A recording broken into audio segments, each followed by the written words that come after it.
அனைவருக்கும் வணக்கம். மதிப்பிற்குரிய தமிழ் மாநில பிஜேபி தலைவர் அண்ணாமலை அவர்கள் ரன்னிங்கில் அவர் ஐஏஎஸ் தேர்வில் கூட பயிற்சியில் கூட இந்த மாதிரி ஓட்டம் எடுத்தாரா அப்படின்றத சந்தேகம்தான். என்னத்துக்கு இந்த ஓட்டமாக ஓடுறாரு அண்ணாமலை அப்படின்னா நான் நினச்சேன், ஒருவேளை நீட் தேர்வு பிரச்சனைனால பசங்க வந்து பாஸ் பண்ண முடியாமல், டாக்டர் கனவில் ஜெயிக்க முடியாமல் இறந்து போயிடுறாங்க லெட்டர் எழுதி வச்சுட்டு. இது ஏன்னா நீட் தேர்வுனா ரத்து பண்ண சொல்லி ஏதோ போராட்டத்துக்கு இல்லை மோடிக்கிட்ட என்ன சொல்கிறதுக்கு போயிருப்பாரோ ஓட்டமாக அப்படின்னு நினைக்கிறேன். இல்லை, தமிழ்நாட்டில் எவ்வளவோ பிரச்சனை இருக்குது, இதெல்லாம் சொல்கிறதுக்கு இது மாதிரி ஓடி இருப்பாரா? அண்ணாமலை மேலே வந்து எனக்கு ஒரு மதிப்பு மரியாதையும் உண்டு. ஏன்னா இதுக்கு முன்னாடி தமிழிசை சவுந்தரராஜன் அம்மா இருந்தாங்க, அதுக்கு முன்னாடி வந்து ஐயா பொன் ராதாகிருஷ்ணன் அவர்கள் இருந்தாங்க பிஜேபி தலைவராக. அப்புறமா எல் முருகன் இருந்தார். அவங்கள விட ஐயா அண்ணாமலை பரவாயில்ல அப்படின்னு தான் நான் சொல்லுவேன். ஏன்னு கேட்டிங்கன்னா அது பல காரணம் இருக்குது. அவங்கள விட ஒரு பெஸ்ட்டு. ஆனாலும் வந்து ஒரு அதிகாரி எப்படி இருக்கணும், ஒரு ஐஏஎஸ் அதிகாரி கட்சியில் சேர்ந்தார், பிஜேபியில் அவருக்கு ஒரு மாநில அந்தஸ்து கொடுத்து ஒரு தலைவராக ஆக்குனாங்க தமிழ்நாட்டில். அப்படின்னு சொல்லும்போது நீங்கள் ஒரு கெத்தாக இருக்கணும். ஆனால் இவர் என்ன பண்ணியிருக்காரு, தலைவராக காட்டிக்க மாட்டேங்கிறார். மோடி எங்கே விழாவுக்கு வந்திருக்காரு, அவர் வரவேற்கிறதுக்காக கார்லேருந்து இறங்கி திப்புன்னு ஓடுறாரு.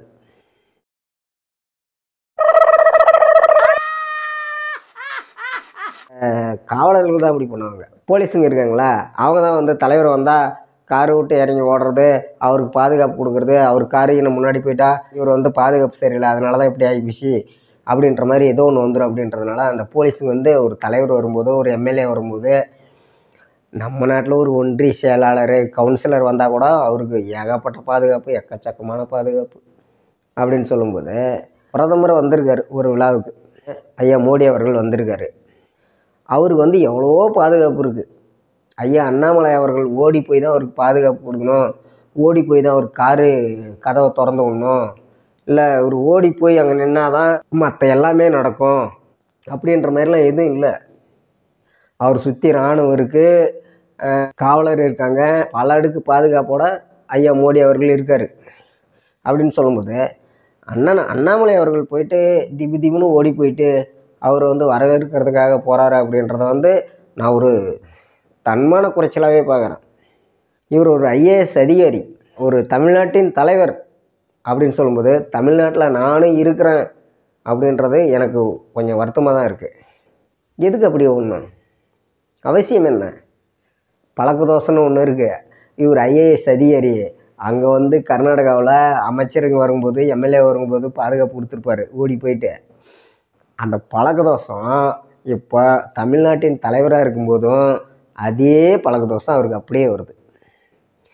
ஐஏஎஸ் அதிகாரியாக பணியில் இருக்கும்போது எப்படியெல்லாம் ஓடினாரோ அது வந்து தலைவரான பின்னாடியும் அதையே செய்கிறார். இதெல்லாம் ரொம்ப வந்து வருத்தமாக இருக்குது. இந்த மாதிரி அணுகுமுறை வந்து ஏற்றுக்கொள்ள முடியாத ஒன்று, சகித்து கொள்ள முடியாது. நீங்கள் வேணால் பெருமையாக நினைக்கலாம்.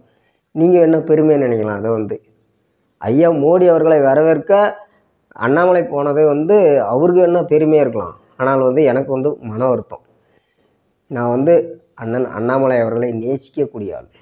இந்த மாதிரி அண்ணாமலை அவர்கள் தயவுசெய்து இனிமேலும் வந்து இந்த மாதிரி ஓடுறதை விடுங்க. அப்படியே ஓடினாலும் நாட்டு நலனில் நாட்டு மக்களுக்காக ஏதாவது செய்யணுன்னா அந்த மாதிரி ஓடுங்க. அது ஒரு பேச்சு பொருளாகவும் அதில் ஒரு அர்த்தம் இருக்குது. பிரதமரை வரவேற்கிறதுக்கு இவ்வளோ ஓட்டமா, பிரதமரை பார்க்குறதுக்கு இவ்வளோ ஓட்டமா?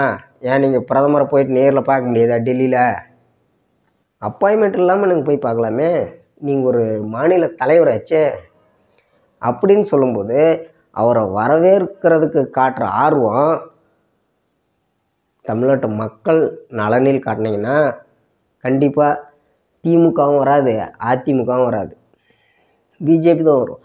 மக்கள் வரி பணத்தில் வாழ்கிற அரசியல்வாதிகள் மக்கள்கிட்டே லஞ்சம் வாங்குறாங்க பார்த்தீங்களா? இதெல்லாம் வந்து அண்ணாமலை அவர்கள் பிஜேபி தலைவராக இருந்து இது எல்லாம் வந்து எதிர்த்து பேசினா எனக்கு நல்லாயிருக்கும். அநியாயத்துக்கு எதிராக பேசணும். ஐயா அண்ணாமலை அவர்கள் மோடி மேலே எவ்வளோ மதிப்பு மரியாதையாக வச்சுருக்காரு, என்ன காரணம் அப்படின்றது அவருக்கு மட்டும்தான் தெரியும். சரி, அவருக்கு திருப்தியாக இருந்தால் சரி, நாம் சொல்ல வேண்டிய கடமையை நம்ம சொல்லிட்டோம். இதுக்கு மேலே நாம் சொன்னாலும் அவர் கேட்க போகிறதில்ல. ஏன்னா அவருக்கு என்ன சரின்னு தோணுதோ அதை தான் செய்வார். ஏன்னா நம்ம சொல்லி கேட்குற அளவுக்கெல்லாம் அவர் இல்லை. ஏன்னா ஒரு ஒரு ஐஏஎஸ் அதிகாரி.